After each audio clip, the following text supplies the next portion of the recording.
If you're a parent or know one, you'll be well aware that childcare in the UK is too expensive.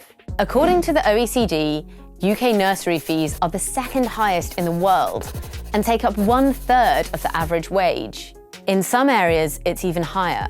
In London, a full-time nursery place costs £19,000 on average, according to charity Coram. And in responses to an FT reader survey last year, many parents said they were paying more than £2,200 monthly for nursery, more than their mortgage costs.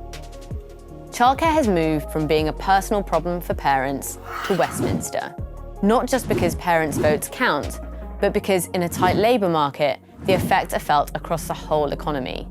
In a 2021 survey, nearly half of mothers said they had taken on fewer hours because they struggled to get childcare. As one reader said in an FT survey last autumn, without the funding from the government, it's impossible for people, usually women, to work. The Centre for Progressive Policy, a think tank, has estimated that if offered adequate childcare, women would increase their earnings by up to £10.9 billion, generating more than £28 billion for the economy. So what can be done about the problem? Exasperated parents may be surprised to know that the government investment in childcare has actually increased in the past decade. According to the Institute for Fiscal Studies, total spending on childcare in 2010 was £2 billion. Today, it's nearly £4 billion. However, some experts say the real problem is how that money is spent. Government funding for early years is a patchwork of free entitlements and rebates, which support a largely unplanned market of private providers, charities, and schools. How parents and nurseries benefit from that funding is complicated. Most parents get a tax rebate worth 20% on childcare and 15 to 30 hours of free childcare a week for 38 weeks a year when their child is 3, depending on income and if they are working. Parents of 2-year-olds can also qualify for free hours if they meet certain criteria. If that sounds confusing, it's because it is. Studies show that parents struggle to access support that is available, and in 2022, some £3 billion of tax-free childcare went unclaimed. The system doesn't work for providers either. Nurseries need to stay profitable or at least financially sustainable to keep providing childcare. But the state subsidy falls way short of allowing this.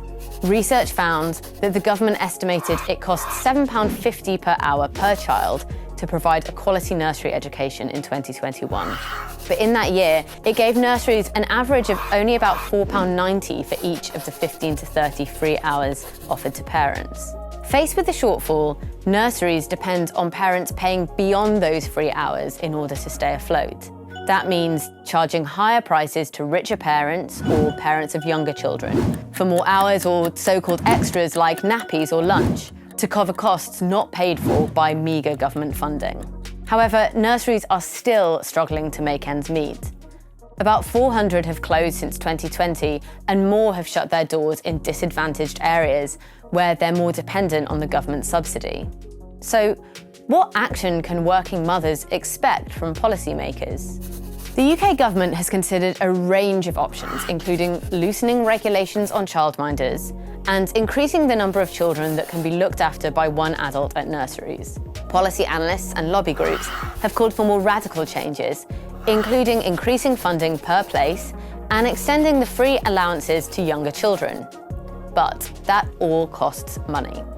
For parents squeezed by a cost of living crisis and high childcare fees, change can't come soon enough. Recent research found families were delaying or foregoing having children because of the extra costs. But with no decisions confirmed and the Treasury reining in public spending, they may be waiting some time. And it's women and the economic health of the country paying the price. As one woman commented in the FT survey, women will not be equals in the workplace until the economics of childcare are worked out.